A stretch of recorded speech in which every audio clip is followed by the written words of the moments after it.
Thank you for listening to the Following Films podcast. Today I'm joined by director Brett Harvey.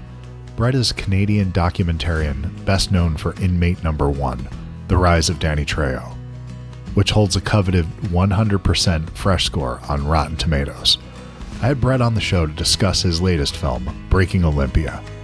The documentary is the definitive, never-before-told story of Phil Heath, perhaps the greatest bodybuilder of all time, featuring interviews with Dwayne Johnson, Ronnie Coleman, Cutler, and many more. Breaking Olympia tracks the pivotal point in Heath's career when, despite being plagued by injuries that come with 18 years of physical and mental sacrifice, Heath stands on the edge of altering the face of bodybuilding history. Breaking Olympia is currently available on digital to rent or own. Hope you enjoy the show. Thanks. Hey, Brett, how are you today? Hi, Christopher. I'm doing good. How are you doing? Good, man. Thank you so much for taking the time to do this. I really appreciate it. I appreciate it. Well, I was genuinely surprised by how much I enjoyed this film. I don't give a shit about sports as a general rule of thumb. Don't give a shit about bodybuilding. And you managed to tell a deeply human story that is about both of those things, but it is not about them at all. This is really just about perseverance in the face of adversity, probably more than anything, I would say. So I was just wondering how you came into the story and what your thoughts on how to approach it were. Well, it's funny you mentioned that because I wouldn't say I wasn't a fan, but I didn't know really anything about bodybuilding myself, which is kind of one of my favorite things when coming into a film, because then I'm coming from the perspective of, well, what do I find interesting about it? And, before being a fan, because what I find is if you're a fan of something, you get kind of hung up on these little intricacies of the topic that the average person's like, why are they focusing on something how I actually came into it was 2017. It was the first time I talked to Phil, and Phil was, he had just won his 7th title. And so for those who don't know the sport, Phil is kind of like a LeBron James type Michael Jordan character of the sport, just pure dominance, just year after year. Everybody's expectation is he's going to win. He's destroying people. It's not even close. So I came in with that. He had seen a documentary I had done called Ice Guardians. And so he thought at that point, maybe I should get a doc done on this kind of story I'm living in my life. And so I was interested at that point. I found it fascinating because I love watching, I don't know why, it's kind of a sick thing where I love watching characters who just dominate something. Like, just, of course, what does it take mentally to do that? And so we started off thinking, okay, Phil, you go and win your 8th title, tie the record, and we're going to go get this film funded. And then we'll come back and we're going to shoot you attempting to break the all-time record, where you're just going to be the top guy, period. No questions asked. Well, Phil, during that time, he ended up suffering a major injury and he lost. And so it ended up taking a 180, where Phil was in the seat of total dominance and just win after win, to now it was a comeback story, which to me, if I'm being honest, almost became more interesting, because now we were having to see him evolve psychologically. We were going to have to see him face demons that he had faced in his past. We were going to have to see him overcome the scrutiny of this process of, does he even want to come back? Does he want to suffer through all of this? A lot of people who don't know the sport probably don't understand the level of suffering and passion that's required to get to that point of that championship, which is actually what made me respect the sport a lot more than I originally had as well. So anyways, that was a long-winded way of letting you know how we got into this. Well, I think anybody that's ever attempted to do a squat or a lunge or a burpee in their life can get the smallest sliver of what it takes to get yourself to this is beyond what human potential should be. This is not a natural form of humanity. The way that they are transforming their bodies into this state is something that it's not natural. And it's something that it takes such focus and dedication to do this, that it's something that is so rare. And then to be able to do that at a high level amongst those rare athletes is just something that's really incredible. It really is. And it became most apparent when, we had done this during the pandemic, which had its own issues. We hadn't expected that to happen. So we had to get all trained up and get certified and we had all these protocols to even get there. And we were from Canada. So it was a process. And so there was a lot of shooting, obviously, that did not take place that we had anticipated. But when we did finally get down there in the months and we were able to get the most critical elements of his story, being in there at 3 a.m. with Phil night after night, and then during the day before he even gets there, he's having to do 7 meals a day. I know it sounds silly or easy even to some people who don't know the sport, but it's not. It is just not. Like you're chewing to the point that your jaw is sore and you're forcing food down you to be bulking up.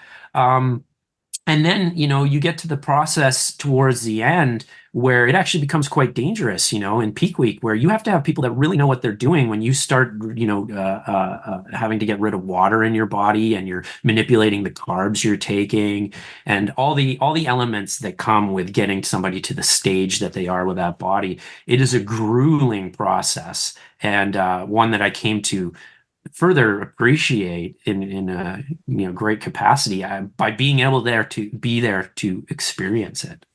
I could only imagine what it would be like to see this firsthand for that amount of time, because watching this for an hour and a half is honestly, this is not an easy watch. This is heartbreaking, Right. and it's just to see what these guys go through for a sport that, as they put it in here, it's not even in the top 20 of things that people care about in this country. That it's just, I don't know what drives them to do this thing, because it's, if somebody stacking cups is getting more recognition, it's not for that. So there's something internal that's driving them.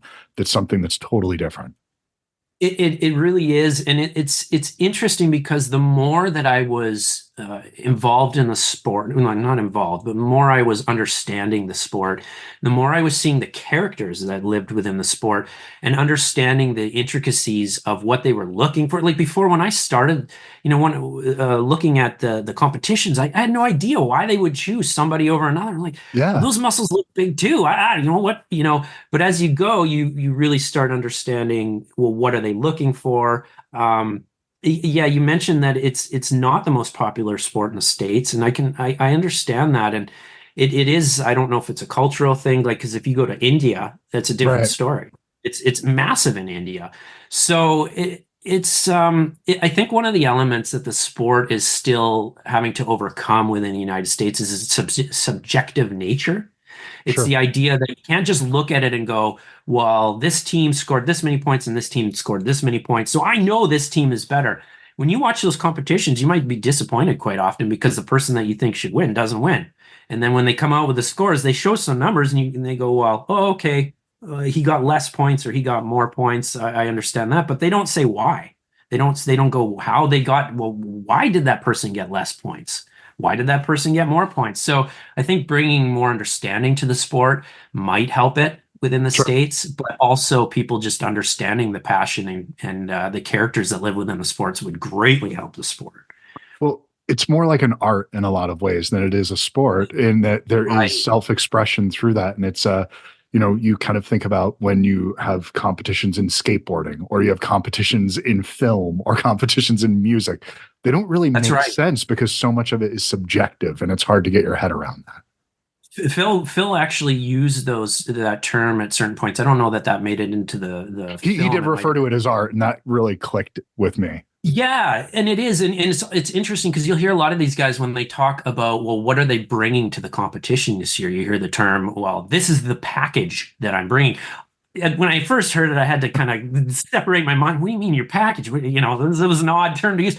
But you get past my silly childish nature of what I would think with that. And what they're in essence saying is yeah, it's the package of art that they're bringing. This is my version of what is the most idyllic form of the human body that could be, at least visually. Now, for a lot of people, that's not the case, but for many people, it is. It's the same intrigue that people have towards superheroes. Like it or not, people are interested in the extremes of anything. And one of the extremes is seeing how crazy the body can get. And that's what these guys are portraying to the world is, look, this is the level physically, at least visually, that the body can get to.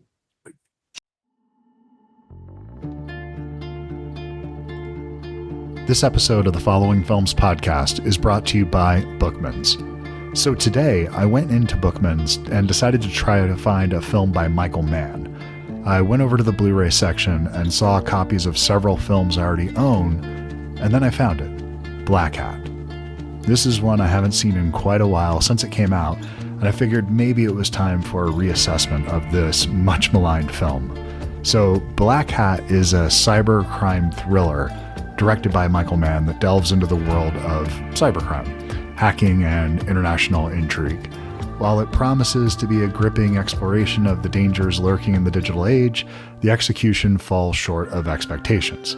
The film follows convicted hacker played by Chris Hemsworth, who's temporarily released from prison to help the American and Chinese authorities track down a criminal network that's responsible for a series of major attacks. As the hunt takes them across the globe, Hemsworth's character must navigate the murky waters of the criminal underworld while grappling with his own demons. One of the film's major shortcomings is its lack of technical accuracy and realism. While it attempts to portray the world of hacking authentically, it often falls into cliches and inaccuracies that ultimately undermine the credibility of the story. So the hacking sequences are exaggerated and unrealistic, relying more on flashy visuals than genuine technical expertise. And this is coming from an absolute layman. I am not somebody who knows anything about hacking, and yet I can see some of the things that just flat out aren't true in this film.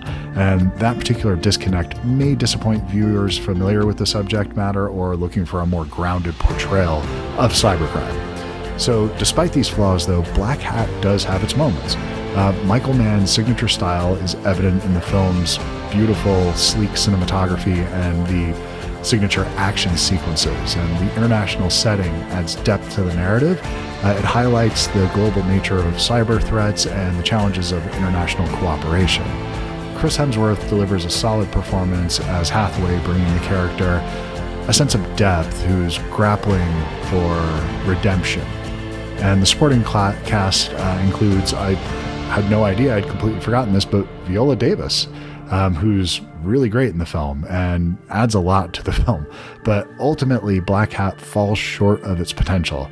While it offers a glimpse into the world of cybercrime and espionage, its lack of technical accuracy and reliance on cliches detracts from the overall experience. And despite its flaws, fans of Michael Mann's work or of the cyber thriller genre, I guess if you're a huge Johnny Mnemonic fan and you're looking for some more cyber thriller, you could do worse than Black Hat.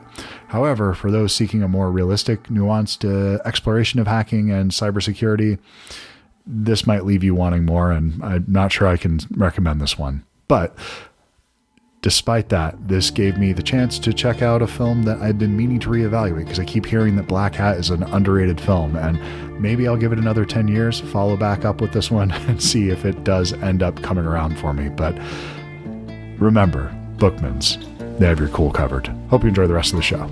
Thanks. Check it out. It's kind of interesting to see, you know? I agree. It absolutely is when you take it within that context, and the idea of being able to see what it's almost like if you had a way of tracking, this is where they were at the beginning of this. This is where they wanted to be in the end. This is the idealized state that they see in themselves, and it becomes more like sculpting in a way. It's right. That form, but it's doing it with your own body, which is so much more complicated than manipulating clay. To manipulate your own chemistry is crazy. 100%. And you'll even see that, like, that's one of the interesting things when you are watching him in his training session. Like, he's examining, he'll do an exercise and you'll see, well, where did this muscle get to? And, oh, maybe this one down here, this one's not balanced out anymore. Now I need to work out this one. And so he's constantly having to shift what's trained on certain days. And then, when you're trying to get that part of your body to that point, you end up injuring it. And now he's got to go in and he's got to get that taken care of. And now he's got to catch up on that because now it has to heal and everything else is growing. So it's just this constant stressed out balance of mind and body in attempting to bring it all up equally for this perfect package that could be put on display. Yeah, it's really remarkable to see that through here. Could you talk a little bit, though, about what surprised you in the making of this? Because I had several things that really surprised me about this documentary. Like you said, I'm always attracted to stories about obsession, and I figured it would be in that, but there's something that's much deeper and universal going on here, where I think that what surprised you about this, I guess? Well, I don't know that it didn't. It surprised me in the sense that I was like, oh, I'm seeing it again. Okay. Which is something that I've seen in several. Adam's a producer who at the forefront as well on this film, and we would talk about it often, which was, man, he's having the same identity issue that the fighters were having when they were coming to the ends of their career, which was when you build yourself up, and especially to the level that Phil was, and your identity is based around the idea that you're the best in the world at something. And while you're doing this, like everywhere he goes, that's who he is. He's Phil Heath. He's, you go to a restaurant, it's Phil Heath. It's that. Then when you come to the end of that, and there's a chance that you might not do it anymore, it's devastating psychologically to the point of depression that is the lowest of the lows. And you know where I'm going with that. Yep. Phil actually experienced that very early on in his life when he was trying to find meaning in what he was doing through basketball. He was in Division I basketball at Denver University, and he thought he was going to be in the NBA, and he was really good. And, things didn't work out then, and he slipped at that point into this place that many people do slip.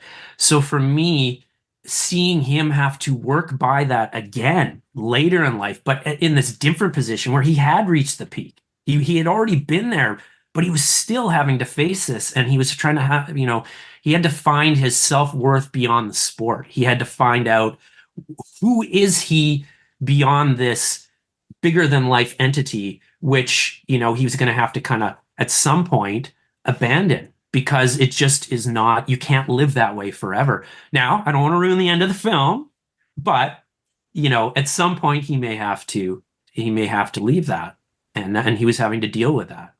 Well, there's this idea that I've heard expressed this way, that when you reach a mountaintop, when you have this goal, you don't see the thing that you're expecting to see. You see more mountaintops from that top view. You see more goals. There's something that's innate within us that just is constantly turning over and finding new ambition and new goals. And so you have to embrace that journey along the way. Otherwise, when you get to that top, you're going to realize you're the exact same person with the same problems that you had when you started that journey. And so it has to be about that thing that gets you there, not about the place that you're going. I like that. I've never heard that, but that is so accurate. It's interesting because I can even equate that to the run that he was on, because he would talk about how he had to find motivation. I don't know if it fully made it into the film, but he had to find motivation. And the further he went, the more he won, the harder it was psychologically to keep going, because he was just seeing the same mountaintops almost. It was like, well, I'm just going to be on that same mountaintop. Do I want to suffer to go through it? And he would. It's interesting, though, because when he did lose, it provided a new goal for him again. It almost reignited his spirit in wanting to do it, because it was a brand new goal to attempt to achieve. But that's fascinating. I like that analogy. That's really interesting. I can adapt that to further documentaries in the future. Well, I mean, that's a thing that is, when you make a film like this that is hyper specific about a singular pursuit, that the overwhelming majority of the people that will watch this film will not share that goal. But I think there's a universal thing that we have, this thing that is directly tied to depression in many ways. And it's that ill-at-ease feeling that we have within ourselves, that lack of satisfaction, that we are not enough, that we have to have these things beyond ourselves. And oftentimes they're things we don't control. And I think that that's why a film like this is so important, because it's something that is part of just what it means to be human. It's what I look for in every single story. Yeah. I've said it before, but I don't care what it's actually about in the sense of what are they doing. So they could be skipping rope for all I care. They could be playing chess. Although chess is kind of cool. That's a pretty fascinating subject, actually. But it doesn't matter what they do. If they're passionate about it and they're having to face adversity within whatever the story elements of their passion is, and they're having to evolve, and they're having to overcome things and adapt to their environment and find their identity and figure out where their stress is coming from and how they're going to deal with this stress or depression or whatever it is, I'm in, and I'm fascinated. And to me, you can have any topic in the world, as long as you have those elements, you're going to have a fascinating and interesting story, why in this case, you test the film with certain audience members, and we had an 80-year-old grandma watch it. She was like, when I was going to watch this, I was like, I don't really like these muscly guys and stuff. She goes, but I actually really like this. And by the end, I was on Google searching for Phil and trying to learn more about him. That was when we knew, okay, well, we did the right thing here, which is it's a film that transcends the sport, brings more appreciation and understanding to the sport, but transcends the sport and truly brings the spirit of who Phil Heath actually is and what he's had to overcome and how we can all learn from the process he went through. And I completely agree with you. And it's one of those things where I realized that when I was looking at your body of work and the idea of, I wouldn't see on a surface level a lot of similarity between him and Danny Trejo, but it's clearly there. There are the elements here that you can see, and these are universal things you're talking about. And I know we're out of time at this point, but this is something that I do highly recommend. I think that, from an outsider, I think that people that follow Phil's story, that know him, there's more than enough access to him that they would be thoroughly entertained, or they would, probably not the right word, they would be inspired by this story. But I think for those of us that are laymen, there's a lot that you can really, dig your teeth into here. So congratulations, man. You got a hell of a good film. Thank you so much. That's awesome to hear. I really appreciate it. And you taking the time to actually watch the film in the first place is just awesome. So thank you for your fantastic thoughts as well. Because I'm going to steal some of them and use those trains of thought in future when I'm looking at subject matter and figuring out how I'm going to address this. Well, it's the one that you got coming out next, Dane Cook. I think it again, I don't know the whole story, but it definitely seems to fit into that paradigm that you've been developing. That's yeah, it's funny. Yeah, there are elements of it in there, and yeah, it is a true crime story with a kind of crazy twist. But it's the universal story still exists within it as well. That's true. One of the weirdest true crime stories. I'm definitely looking forward to that one, man. So thank you very much. Awesome. Thank you for taking the time, Brett. Great to meet you. A great day. Yeah. Take care. Bye-bye. Bye. Time enough to figure you out. Time enough to write this down. Wish me luck, give me hope.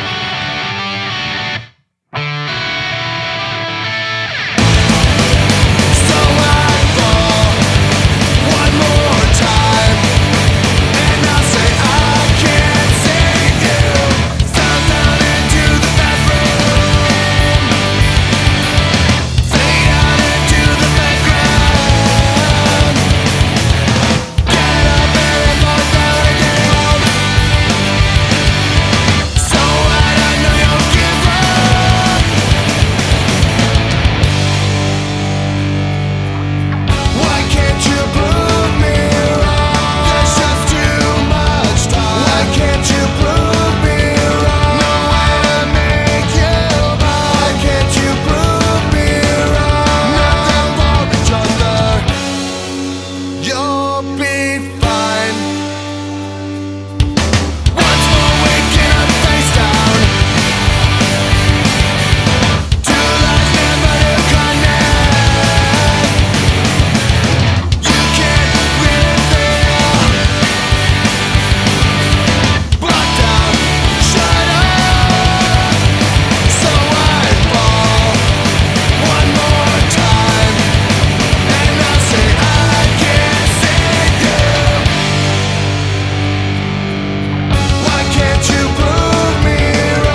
voice crack.